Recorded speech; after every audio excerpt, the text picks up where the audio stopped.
ఓం నమో భగవతే వాసుదేవాయ. వైశాఖ మహాపురాణం 10వ అధ్యాయం. దక్షయజ్ఞ నాశనం కామదహనం. వైశాఖ పురాణం 10వ అధ్యాయం దక్షయజ్ఞ నాశనం కామదహనం గురించి వివరిస్తుంది. సతీదేవి యజ్ఞ వేదికలో తన ప్రాణాలను కోల్పోవడంతో కోపాదృక్తుడైన శివుడు వీరభద్రుడు అనే రుద్రుడిని సృష్టించి దక్షయజ్ఞాన్ని నాశనం చేయమని ఆజ్ఞాపిస్తాడు. వీరభద్రుడు భయంకర రూపంతో యజ్ఞశాలకు వెళ్ళి అక్కడ ఉన్న దేవతలు, రాక్షసులు, మానవులను చంపడం ప్రారంభిస్తాడు. సూర్యుడు, చంద్రుడు, ఇంద్రుడు వంటి దేవతలు కూడా వీరభద్రుడి శక్తికి భయపడి పారిపోతారు. చివరగా బ్రహ్మ, విష్ణువు శివుని వద్దకు వెళ్ళి వేడుకొని వీరభద్రుని శాంతపరుస్తారు. దక్షుని బ్రహ్మ మేక ముఖంతో పునర్జీవితం చేస్తాడు. కామదేవుడు సతీదేవి మరణంతో తన శక్తిని కోల్పోతాడు. దక్షయజ్ఞ నాశనం కామదహనం చాలా ధాటిగా ఉద్వేగభరితంగా సాగే ఈ అధ్యాయం పురాణాలలో చాలా ప్రసిద్ధి చెందింది. వైశాఖ మహాపురాణం 10వ అధ్యాయం దక్షయజ్ఞ వినాశనం కామదహనం. రుద్రుడు ఆ వార్తను విని కాలాంతకుని వలె భయంకర ఆకారుడై 1000 బాహువుల గల మహాబలశాలియగు వీరభద్రుడు వెలువడెను. అతడును పరమేశ్వరునకు నమస్కరించి నన్ను సృష్టించిన కారణమేమి అని తెలుపమని చేతులు జోడించి అడిగెను. పరమేశ్వరుడును నా భార్య వినజాలని రీతిలో నన్ను నిందించిన ఆమె శరీర త్యాగమునకు కారణమైన దక్షుని సంహరింపుమని యానతిచ్చెను. భూత సంగములను వీరభద్రుని వెంట పొండని పంపెను.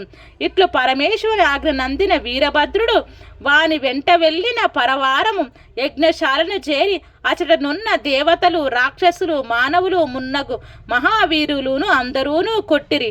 సతీదేవి మాటలకు నవ్విన సూర్యుని దంతములు వీరభద్రుడు రాలగొట్టెను. సతీదేవి మాటలకు సతీదేవిని పరిహసించుచు ఎవరు ఏ అవయవాలను సవరించుకున్నారో వారి ఆ అవయవాలను వీరభద్రుడు నాశనం కావించెను. దక్షుని శిరమును ఖండింపవలెనని వీరభద్రుడు ప్రయత్నించెను. కానీ ముని మంత్ర రక్షితమగు వాని శిరస్సును ఖండింపలేకపోయెను. పరమేశ్వరుడా విషయమును గ్రహించి తానే స్వయముగా దక్షుని శిరస్సును ఖండించెను.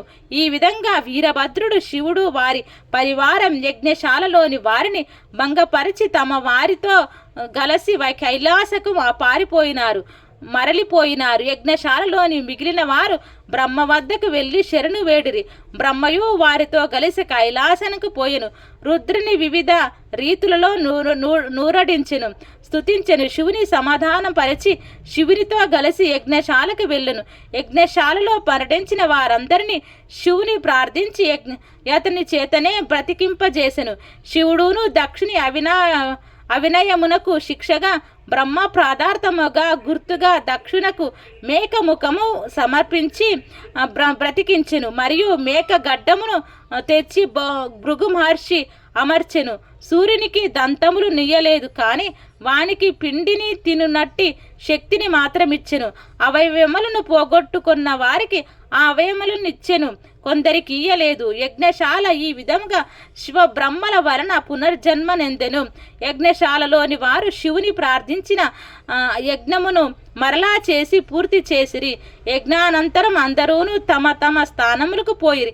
శివుడును భార్య వియోగమున దుఃఖితుడై గంగా తీరమున ఉన్న వృక్షం కింద తపము ఆచరించు కొనుచుండెను.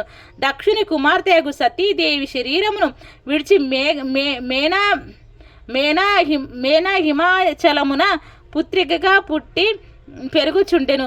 ఆ సమయమున తారకాసురుడు రాక్షసుడు తీవ్ర తపమున ఆచరించి బ్రహ్మను మెప్పించి శివుని పుత్రుని వలన తప్ప మరెవరి వలన మరణం లేకుండానట్లు వరములు పొందెను. పరమేశ్వరునికి భార్యయే లేదు, పుత్రుడెట్ల కలుగునా? కావున నేను అవద్యుతుడును, నన్ను చంపు వారెవ్వరూ లేరని తారకుడు తలచెను. వరగర్వితుడై సర్వలోకాలను సర్వ దేవతలు బాధింపసాగెను. దేవతలను తన గృహమున ఊర్చుకున్న దేవతా స్త్రీలను దాసీలుగాను నియమించరు. దేవతలను బహు విధములుగా బాధించుచుండెను. దేవతలు వాని వలన బాధలను భరింపజాలక బ్రహ్మ వద్దకు పోయి తమను రక్షింపుమని బహు విధములుగా ప్రార్థించిరి. బ్రహ్మయును వారి మాటలను విని ఇట్లు పలికెను, దేవతలారా, నేను తారకాసురునకు రుద్రపుత్రుని విడిచి ఎవరు నిన్ను గెలవజాలరని వరమిచ్చి తిని. మాట నిజం. రుద్రపత్నియగు సతీదేవి దక్షిణి యజ్ఞశాలలో శరీరం విడిచినది. ఆమె ఇప్పుడు హిమవంతుని కుమార్తె పార్వతీయును పేరుతో పెరుగుచున్నది. రుద్రుడు హిమాలయ ప్రాంతములకు తపము చేసుకొనుచున్నాడు. కావున మీరు పరమేశ్వరుడు పార్వతీతో కలియునట్టి విధములను ఆలోచింపుడని వారికి తగిన ఉపాయమును సూచించెను. వారిని ఊరడించి పంపెను. దేవతలు అందరూను ఇంద్రుని ఇంట సమావేశమైరి. బృహస్పతితో ఆలోచించి ఇంద్రుడును నారదుడును మన్మధుని స్మరించెను.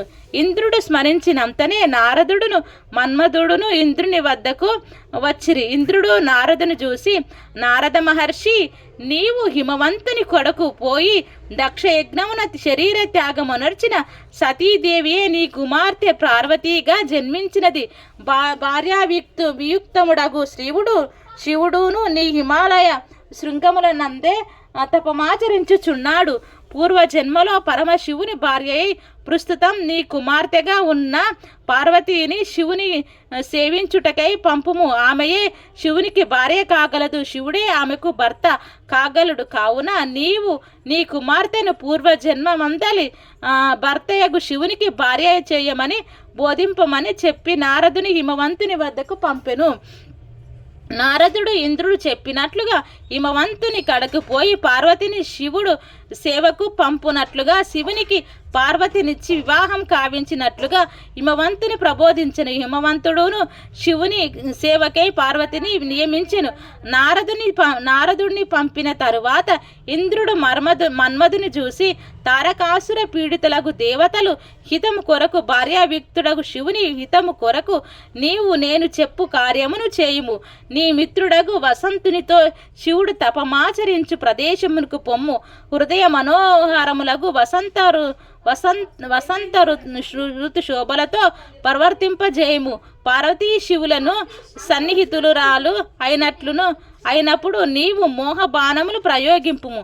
శివ పార్వతులకు పరస్పరానుగ్రహం అనురాగములు కలిగి వారిద్దరికి సమాగమనం ఏర్పడినచో రుద్రపుత్రుడు జన్మించి తారకాసుర వధ జరుగును.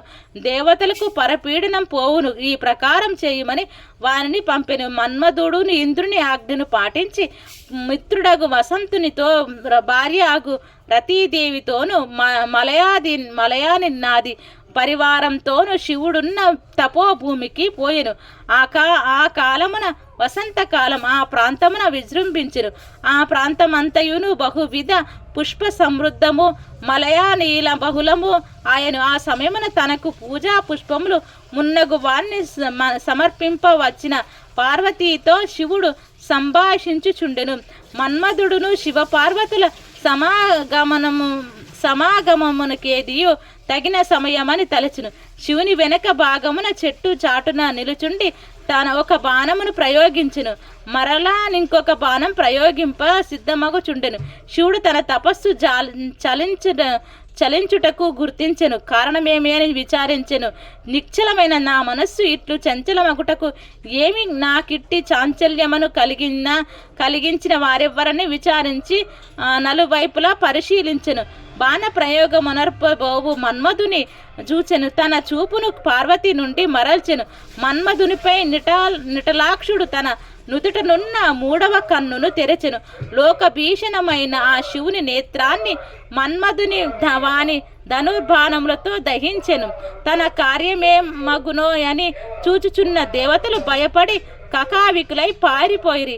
వసంతుడు మన్మధుని భార్య రతి శివుడు తమను కూడా శిక్షించునేమో అని ఆ శిక్ష ఎట్లుండునోనని భయపడి కనులు మూసుకొని దూరముగా పోయిరి. స్త్రీ సన్నిధానం యుక్తముగాదని పరమశివ తాంత్రణమాయను. మన్మధుడు చేసిన పని దేవతలకు శివునకు ఇష్టమే ఆయనను మన్మధునకు మాత్రం అనిష్టమైన అనర్థం కలిగినది. ఒకవేళ శివునకు దేవతలకు అనిష్టమైన పనిని చేసినచో ఇంకా ఎంతటి ఆపద మన్మధునం కలుగునో ఎవరు చెప్పగలరు. కావున శృతకీర్తి మహారాజా ఇక్ష్వాకు వంశకుడైన హేమంగదుడు సత్పురుషులను అనుష్ఠుడేయగును సజ్జనును గౌరవింపక పరమాత్మకు అహితమును వైకల్యము కలవారిని అప్రసిద్ధులను ఆదరించి గౌరవించుటచే చేసిన దానికి శునకాది హీన జన్మములు ఎత్తి బాధపడిరు. కావున సాధు సేవ ముఖ్య కర్తవ్యము. అనాథల ఎడ దయజాలి మితిమీర రాదు.